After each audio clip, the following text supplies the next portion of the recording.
sports, I think it's super important. Yeah, and you'll hear from a lot of swimmers tonight talking about, this helped me get over this hump where I was struggling here or there. So a lot of good conversations being had from sports psychologists to therapists. They're all getting help needed. That is amazing. We have a meteorologist here who is helping us get through the next few days because the remnants, and it's not going to barrel us like it did. I haven't heard that one the last week. I'm sorry. You're off work, so I'll let you have one. I've also used it in headlines. It's okay. So here's the deal. I already got I had a question on Twitter saying, is this going to be like the remnants of Ike that caused that massive windstorm, power outage?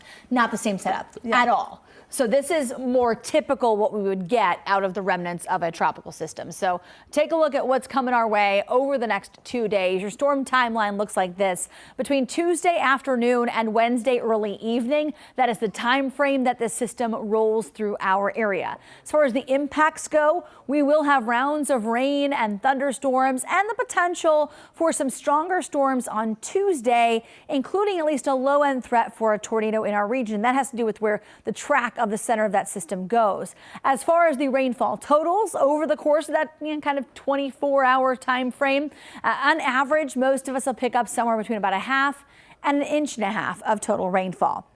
So right now, Hurricane Beryl is a Category 1 storm with 80-mile-an-hour winds as it made landfall south of Houston. You can see bringing some of those heavier rain bands right now through Houston. The track this storm is going to take will go up in through Arkansas, kind of cross over the Mississippi River, and then eventually make its way towards Cincinnati. Notice the center of that low kind of closer to Indy. Since we are on the eastern side of that track, there'll be some spin in the atmosphere, which is why we can't rule out a tornado for our area tomorrow. Though the big story out of this thing will end up being the fact that we get some rain. So as we take a look at the futurecast, I fast forwarded it to tomorrow.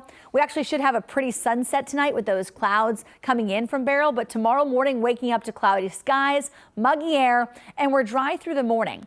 Into the afternoon, those first outlying showers start to make their way in. I think we start to see some thunderstorms by about 3 or 4 p.m.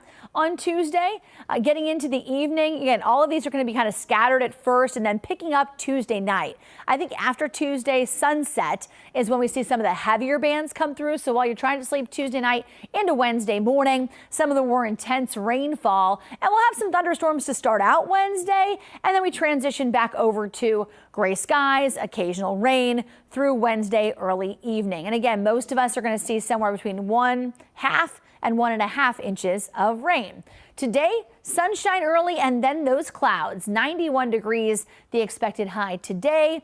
Tomorrow, plan on that rain moving in, rain and thunderstorms Tuesday, a rainy outlook for Wednesday, and then once it gets out of here, pretty comfortable air in place for us Thursday, Friday, getting warm and muggy again for Saturday and Sunday with highs in the 90s. All right, Randy, thank you. For one 4th of July celebration, it wasn't fire.